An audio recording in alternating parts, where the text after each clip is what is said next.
Vendredi dernier, je vais voir la comédie musicale Chicago. Je vous rappelle que la semaine prochaine, je vais quitter pour Québec. Je vais être encore dans l'émission ici, mais je vais la faire de Québec, étant donné qu'on sera en représentation du côté du Capitole.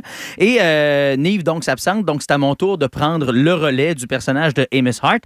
Donc, vendredi, je vous dis, ouais, c'est ça, là, j'étais supposé y aller hier. Finalement, j'y vais aujourd'hui et on reçoit un courriel de la production qui nous dit, la gang, on a de la visite. Moi, l'affaire, c'est que... Je m'apprête à rencontrer une idole que je savais même pas que j'avais à ce moment-là.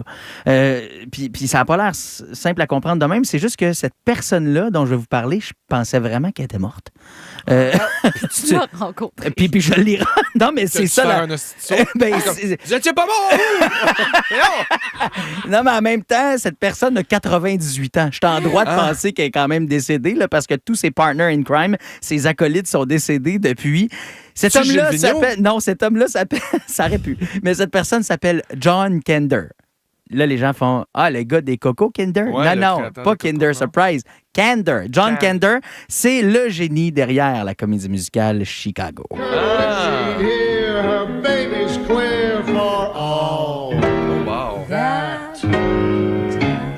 C'est sa voix à lui qu'on entend dans une soirée spéciale avec Fred Hebb, qui est son partner in crime à lui. Ensemble, ils ont écrit plus d'une vingtaine de comédies musicales sur Broadway.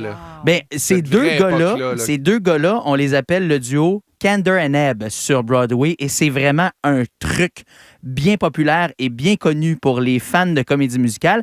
T'as dit, cette époque-là, les vrais cabarets. Ouais. Ben, la comédie musicale de 1968, Cabaret, c'est leur premier hit avec Liza Minnelli. Wow. Les voici, eux, qui, dans un concert où ils faisaient leur plus grande tune, interprétaient ensemble Mein Herr. Some prophet of doom to wipe every smile away. Life is a cabaret, oh chum, come to the cabaret. C'est fou de se dire que ces gars-là ont généré autant de hits et qu'ils ont été autant importants pour une culture au grand complet parce que la comédie musicale en soi, c'est une culture bien précise et bien connue à l'international. De sorte que dans le West End à Londres, on reprend ces comédies musicales-là qui arrivent de Broadway. Ici à Toronto avec les Mirvish, ici à Montréal aussi avec tout ce qui se passe avec Juste pour rire. Et c'est la même chose en France. Ça se promène en Inde, en Australie. C'est fou raide. Toi, tu l'as rencontré. Et moi, j'ai rencontré cet homme. Je capotais. Puis c'est parce que je viens de vous faire jouer Chicago, je viens de vous faire jouer Cabaret, mais si vous avez déjà pris l'autobus direction New York, que vous avez traversé la Hudson River par le Grand Tunnel, puis c'est un voyage organisé, ils ont ouvert les petits écrans de l'autobus voyageur, puis ils vous ont sans doute fait jouer un film avec comme chanson celle-là. Start spreading the news. I'm leaving today. I want to be a part Tout le monde! New York, New York. Ça, c'est la version que tout le monde connaît, version de Frank Sinatra, popularisée en 1979. Mais la tune a été commandée 3 ans auparavant par Martin Scorsese, qui faisait un film sur New York, qui s'intitulait New York, New York. La chanson a été chantée pour la toute première fois par la grande Liza Minnelli. Et ce film-là est devenu une comédie musicale qui a été reprise en 2023 sur Broadway. Et cette chanson-là a été enregistré, évidemment, en version démo un jour par le duo Kander and Hebb, John Kander, que j'ai rencontré vendredi. Je vous le dirai jamais assez parce que j'en reviens toujours pas. Tu as serré la main puis tout, là. J'ai pas été capable. La vérité, j'ai même pas été capable. Le grand fan de comédie musicale que t'es... Non, mais on était une gang de poules pas de tête à je capoter. comprends. Je veux dire, on était 70 à le regarder avec les yeux mouillés. Même pas une blague. Mais ces deux gars-là, un jour, ont dû enregistrer pour Liza Minnelli la chanson. Et si vous écoutez sur les différentes plateformes, l'album qui a été réenregistré en 2023 pour la comédie musicale qui avait été ramenée cette année-là, eh bien, vous pouvez entendre en bonus track leur version à eux quand ils l'ont écrite pour la toute première fois.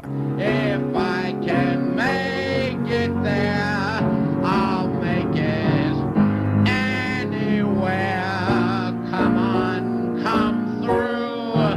New York, New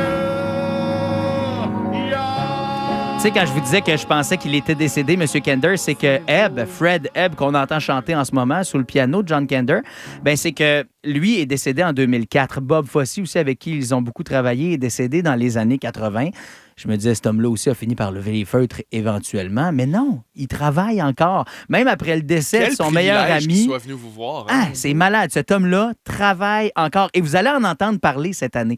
Parce qu'une autre de leurs comédies musicales excessivement mythique, mais qui a peut-être moins eu d'écho de notre côté de la frontière puis dans notre langue à nous, là, c'est Kiss of a Spider-Woman. C'est une comédie musicale des années 70-80 qui a vraiment rayonné pendant longtemps du côté de Broadway, mais qui va être présentée cet automne en film. Vous pourrez le voir au cinéma avec comme star principale la grande Jennifer Lopez. And the moon grows dimmer at the tide's low ebb, and her black. Je prédis que ce sera le film de l'automne. Encore une fois, la musique de ce grand John Kender, Kiss of a Spider-Woman.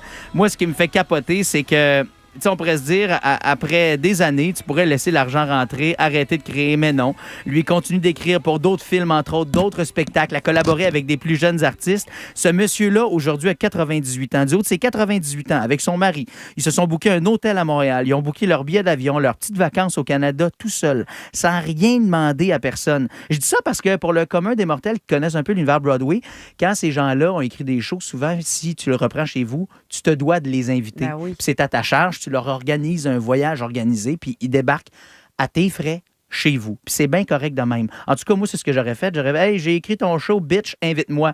Pas lui. 98 ans, il a monté les marches au Saint-Denis, il est venu nous voir, il a juste demandé, je peux-tu avoir 2 billets sur le bord de l'allée d'un coup qu'il faut que j'aille pisser? Ben c'est oui. tout ce qu'il nous a demandé. Il a rencontré toute la gang. Y a-tu aimé ça, le show? Il a capoté sur le spectacle. Oh, puis c'était wow. la première fois qu'il le faisait en français. Fait que moi, je peux vous dire que j'ai croisé le grand John Kender.